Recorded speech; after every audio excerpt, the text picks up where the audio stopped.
गौतम बुद्ध की शिक्षाएं हमेशा से हमारे जीवन को एक नई दिशा देने वाली रही हैं। उनकी कहानियां न केवल हमें नैतिकता और सद्गुणों का महत्व बताती हैं, बल्कि वे हमें हमारे आंतरिक संघर्षों से भी उबरने की प्रेरणा देती हैं। यह कहानी हमें क्रोध पर नियंत्रण और शांति के महत्व को सिखाती है। एक समय की बात है, गौतम बुद्ध अपने शिष्यों के साथ एक छोटे से गांव में पहुंचे। उस गांव में एक धनी व्यक्ति रहता था जिसका नाम धरणीधर था। धरणीधर अत्यंत अहंकारी और क्रोधी स्वभाव का व्यक्ति था। वह अक्सर अपने नौकरों, व्यापारियों और यहाँ तक कि अपने परिवार के सदस्यों पर भी क्रोधित हो जाता था। उसकी इस आदत के कारण गांव के लोग उससे दूरी बनाए रखते थे और उससे मिलने से भी कतराते थे। बुद्ध के आगमन की खबर पूरे गांव में फैल गई।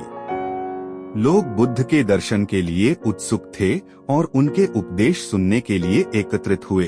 धरणीधर ने भी सुना कि बुद्ध गांव में आए हैं और उसने सोचा, यह साधु यहाँ क्यों आए हैं? ये लोग क्या कर सकते हैं? मेरे पास धन और शक्ति है। मुझे किसी साधु के उपदेशों की आवश्यकता नहीं।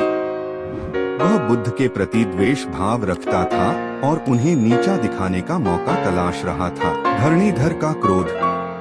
एक दिन जब बुद्ध गांव के चौपाल में बैठे उपदेश दे रहे थे, धरणीधर उनके पास पहुंचा। उसने क्रोधित स्वर में बुद्ध से कहा, तुम यहाँ क्या कर रहे हो? तुम्हारे जैसे साधु हमारे गांव में आकर हमारे समय और ध्यान को क्यों व्यर्थ कर रहे हैं? तुम केवल अपने उपदेशों से लोगों को भ्रमित करते हो। बुद्ध ने धरणीधर की बातें सुनी, लेकिन उनके चेहरे पर कोई क्रोध या नाराजगी नहीं आई। वे शांति से धरणीधर की ओर देखने लगे। बुद्ध के इस शांत स्वभाव को देखकर धरणीधर और भी क्रोधित हो गया। उसने बुद्ध के सामने खड़े होकर अपशब्द कहने शुरू कर दिए। वहां उपस्थित सभी लोग यह देखकर हैरान थे कि बुद्ध इतनी शांत और धैर्यपूर्ण स्थिति में हैं, जबकि धरणीधर लगातार उन्हें अपमानित कर रहा था। बुद्ध की प्रतिक्रिया। धरणीधर के अपशब्दों को सुनने के बाद बुद्ध मुस्कुराए और धीरज भरे स्वर में बोले, धरणीधर, यदि तुम किसी को एक उपहार देते हो और वह व्यक्ति उसे स्वीकार नहीं करता, तो वह उपहार किसका होता है? धरणीधर ने कुछ समझते हुए उत्तर दिया, यह तो सरल है। यदि कोई उपहार स्वीकार नहीं करता, तो वह उपहार मेरा ही रहता है।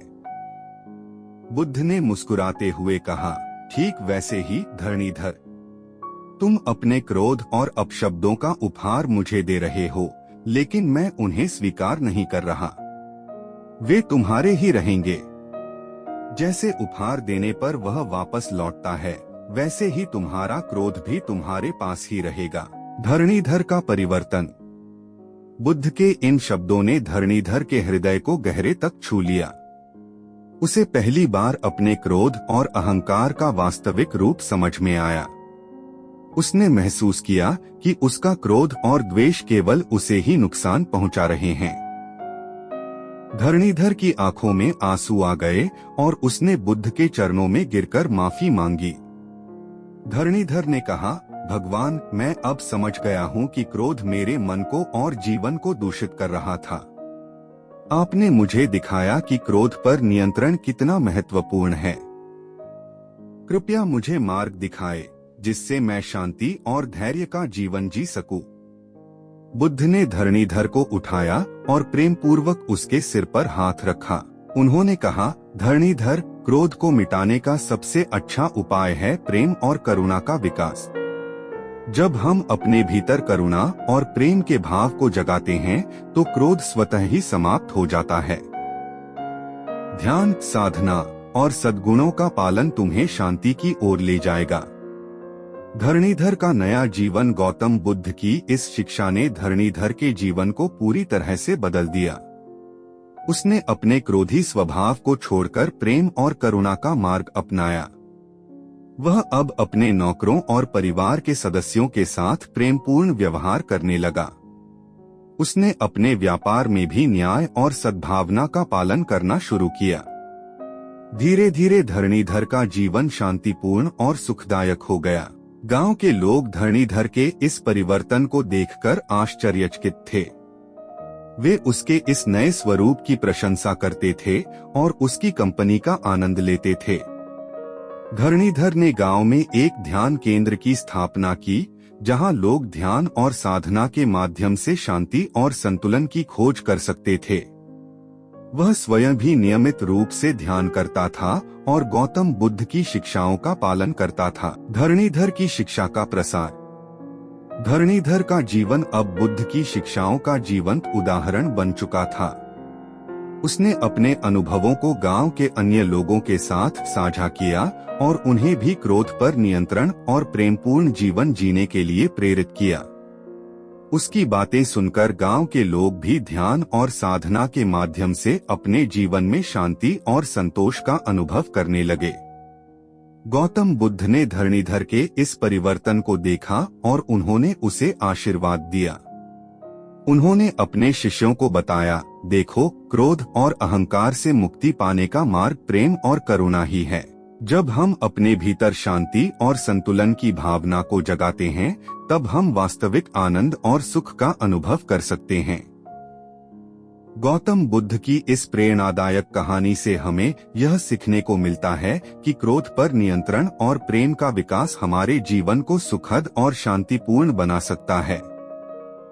क्रोध केवल नकारात्मकता और दुख लाता है, जबकि प्रेम और करुणा हमारे जीवन में सुख, शांति और संतोष का विकास करते हैं। हमें अपने जीवन में बुद्ध की शिक्षाओं को अपनाकर क्रोध से मुक्त होकर प्रेमपूर्ण जीवन जीने का प्रयास करना चाहिए।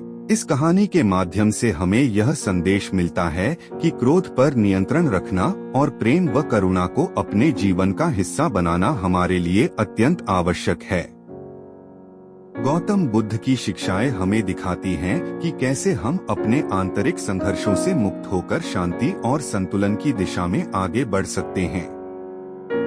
इस कहानी को अपने मित्रों और परिवार के साथ साझा करें और उन्हें भी क्रोध पर नियंत्रण और प्रेमपूर्ण जीवन जीने के महत्व को समझने में मदद करें।